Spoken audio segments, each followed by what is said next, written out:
A few days after I returned from my Asia trip, I headed off to Boston for the MIT Sloan Sports Analytics Conference. Kind of a big deal with a lot of heavyweights from professional sports in attendance, and I felt so honored to be on the poker panel again. This year, my friend and poker and chess pro Jen Shahadi moderated the panel, which consisted of the Alex Botez, Nate Silver, and myself. Today, I'm so excited to start with the hottest hand of the year. We actually have Kwan, who won the Global Poker Award for the best hand of the year. Of course, I also had to check out a Celtics game while I was in. I left almost right after the panel because I actually kind of caught a bug for tournament poker again with my 2 runner-up finishes in Cambodia. So I made it back to Vegas in time to play the Win Millions Championship.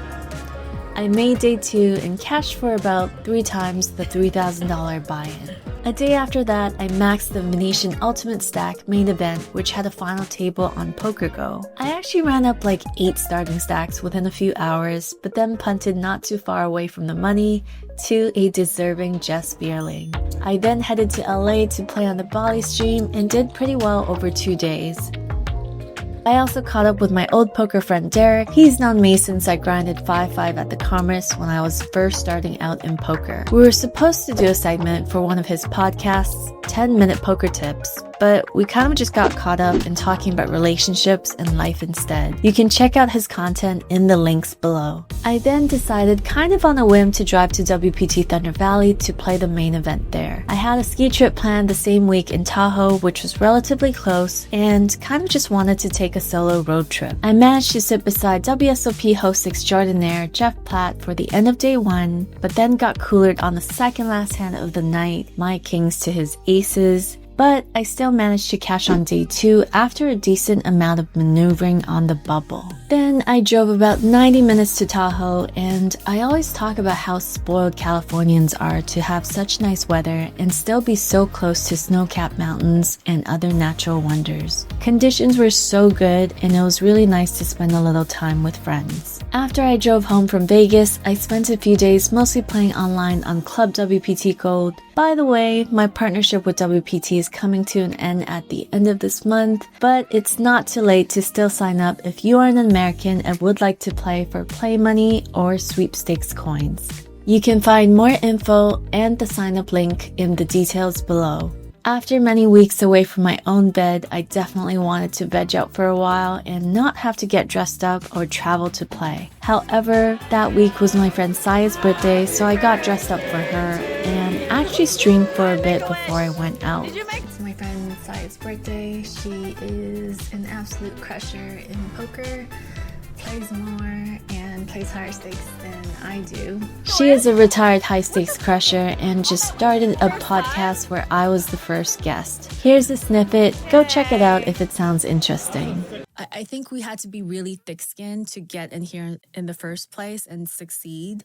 But now, I think we both have this desire to, take a step back and be like, okay, how do I become softer and not, in survival mode all the time, because I'm more comfortable now and I can relax. Correct. Does make us trust less sometimes, I feel like. Absolutely. After that small breather, believe it or not, I headed back to North Cali to Reno to play on Poker Night in America on NBC with the one and only Phil Hellmuth. His son Phil Hellmuth III, Jungle Man, 3Coin, and a super fun cast was also there. The show was filmed at the Grand Sierra Hotel, and they really took good care of us. It felt a little tilted already after the first hand.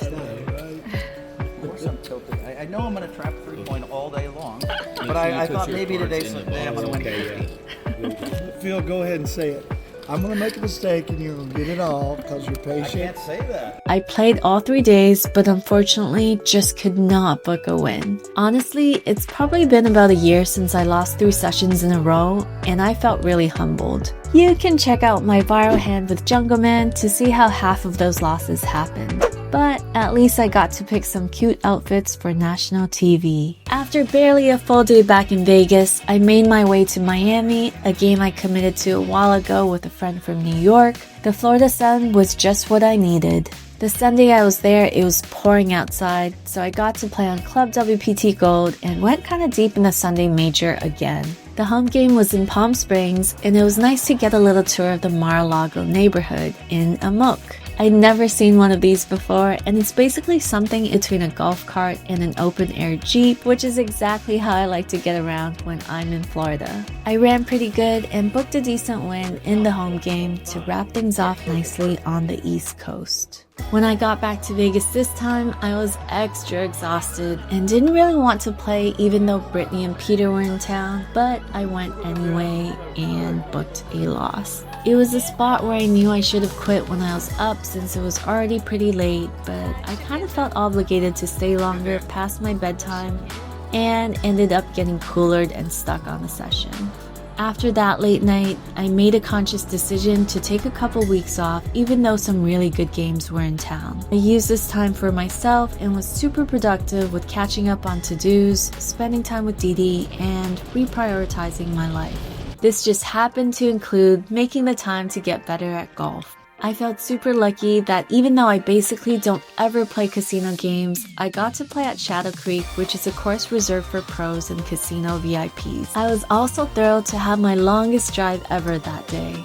The following week, even though I still wasn't quite feeling like playing much poker, Peter wanted to play the 15K US Open, so I went with him.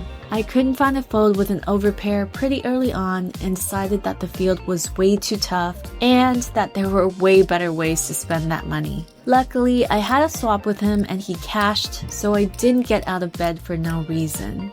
After another brief stint of rest, I admitted I was overdue for an appearance at the lodge. I made it out to Austin with my AI cowboy hat and played 2 sessions. I ran pretty good in both and booked a decent win for the stakes. I had already decided I would visit my best friend Rada and sashimi in Osaka, Japan, but then last minute decided to take a detour to Dubai. And that's what's coming up in the next vlog. In real time, to wrap up my partnership with WPT Global, I'm going to be attending Triton, Montenegro and playing the 25K WPT Grand Slam. I'll also be running a free roll on May 22nd at 7 p.m. to give away a lot of free money on WPT Global to anyone who's ever signed up with my code. If you haven't signed up, it's not too late. I'm gonna be giving away like 12K on that site. Check out the details below. So when I'm not working on this vlog, I'll be brushing up on my MTT skills for Montenegro,